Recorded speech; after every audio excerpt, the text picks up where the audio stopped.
ఏపీలో మానవ హక్కుల ఉల్లంఘన జరుగుతుందన్నారు వైసీపీ నేత జూబుడి ప్రభాకర్ రావు. సినీ నటుడు పోసాని కృష్ణమురళి అరెస్టు దారుణమన్నారు. ఆరోగ్యం బాగాలేదని చెప్పినా క్షమించండి అని చెప్పినా అరెస్టు చేయడాన్ని ఖండించారాయన. గతంలో చంద్రబాబు, మోదీ, అమిత్ షాకు వ్యతిరేకంగా మాట్లాడలేదని ప్రశ్నించారు పోసాని.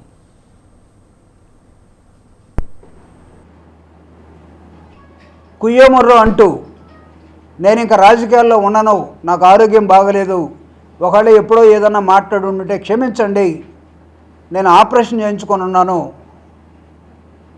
నాకున్న వెర్రితోటి ఏదో మాట్లాడానని తనే స్వయంగా ప్రకటించాడు పోసాని మురళి గారు. ఒకప్పుడు ప్రెస్ మీట్ పెట్టి రీసెంట్గా ఆ వ్యక్తి మీద కక్షను ఎలా తీర్చుకోవాలి, ఫ్యాక్షన్ అంటే 2 గొడ్డళ్ళు, 2 కొడవళ్ళు, గడ్డపారలు, లేకపోతే ఇంకా అనేకమైన తీసుకొచ్చి ఏ సమయమైనా సరే ఇంట్లో పిల్లలున్నా ఆడవాళ్ళు ఉన్నా సరే మీ వాడిని మేము తీసుకెళ్ళిపోతాం, లేకపోతే నరికేస్తాం, రాకపోతే చంపేస్తాం. పాపం అతను బనీన్ వేసుకొని ఉన్నాడు, రాత్రుల్లో ట్యాబ్లెట్లు మింగాలట, ఇంకా ఎంఆర్ఐ టెస్ట్కి ఈరోజు వెళ్ళాలి, అంతకుముందు గొంతు ఆపరేషన్ చేయించుకున్నాడు. ఈజ్ ఎ పేషెంటే కాదు, సరెండర్ అయిపోయినటువంటి ఒక రైటర్ అతను.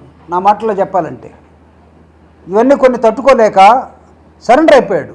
సరెండర్ అయిపోయిన వ్యక్తిని కూడా రెడ్ బుక్లో రాసుకున్నామని చెప్పి